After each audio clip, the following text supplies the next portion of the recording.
सभी को माता दी, सारे बोलो जय माता दी। मैं ऋषिका आज आप लोग के सामने कहानी लेकर आई हूँ। कहानी का नाम है माँ शौल पुत्री। कौन है माँ शौल पुत्री, क्या है इनकी कहानी और क्यों होती है इनकी प्रथम पूजा, जरूर जानें।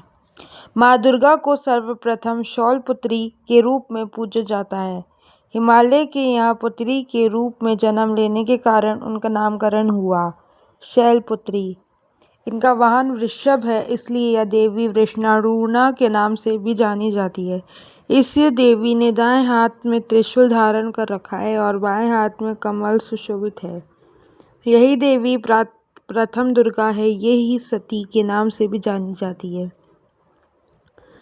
माँ शैलपुत्री की कहानी इस प्रकार से है। एक बार एक प्रजापति दक्ष ने यज्ञ करवाने का फैसला किया।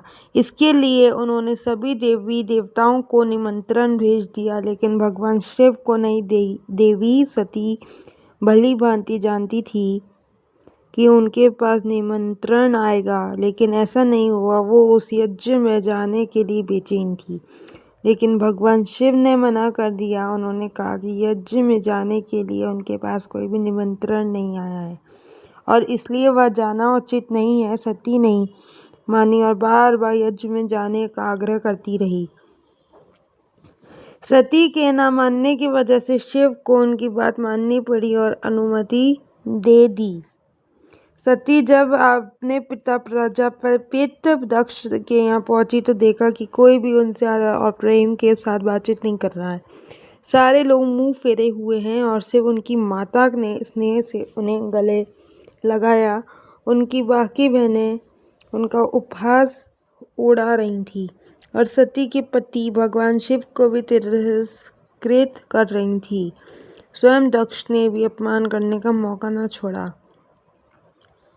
ऐसा व्यवहार देख सती दुखी हो गई। अपने पति का अपमान उनसे सहन न हुआ और फिर अगले ही पल उन्होंने वो कदम उठाया जिसकी कल्पना स्वयं दक्ष ने भी नहीं की होगी। सती ने उसी यज्ञ को अग्नि में खुद को स्वाहा कर अपने प्राण त्याग दिए। भगवान शिव को जैसे ही इसके बारे में पता चला तो वो दुखी हो गए। दुख और गुस्से की ज्वाला में जलते हुए शिव ने उस यज्ञ को ध्वस्त कर दिया। इसी सती ने फिर हिमालय के यहाँ जन्म लिया और वह जन्म लेने की वजह से इनका नाम शौलपुत्री पड़ा। शौलपुत्री का नाम पार्वती भी है। इनका विवाह भी भगवान शिव से हुआ था। माँ शैलपुत्री का वास काशी नगरी वाराणसी में माना जाता है। वह शौलपुत्री का एक बेहद प्राचीन मंदिर है, जिसके बारे में मान्यता है कि यह माँ शौलपुत्री ने सिर्फ दर्शन करने से ही भक्तजनों की मुरादें पूरी हो जाती है।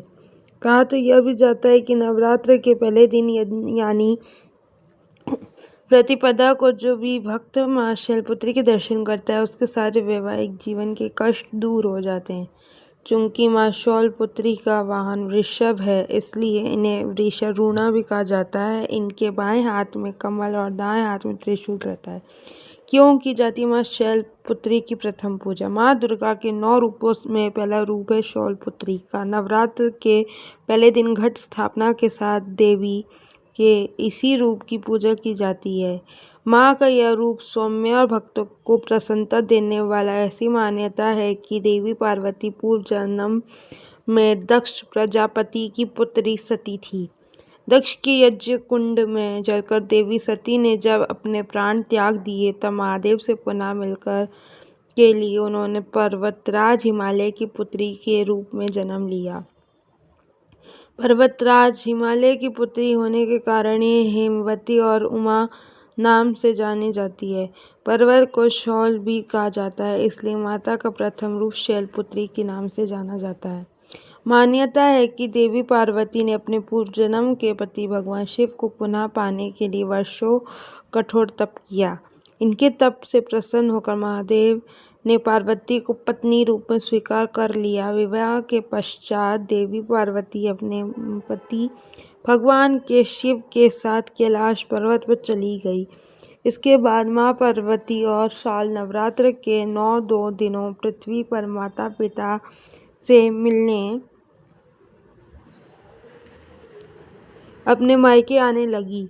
संपूर्ण पृथ्वी माता को मायका माना जाता है। नवरात्र के पहले दिन पर्वतराज अपनी पुत्री का स्वागत करके उनकी पूजा करते थे, इसलिए नवरात्र के पहले दिन माँ के शैलपुत्री रूप की पूजा की जाती है।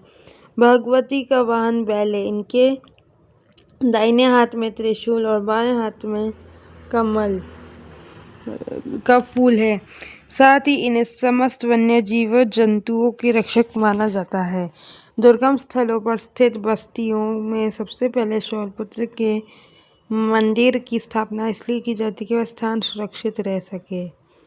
धन्यवाद। जय हो, सदा विजय हो। जय माता दी।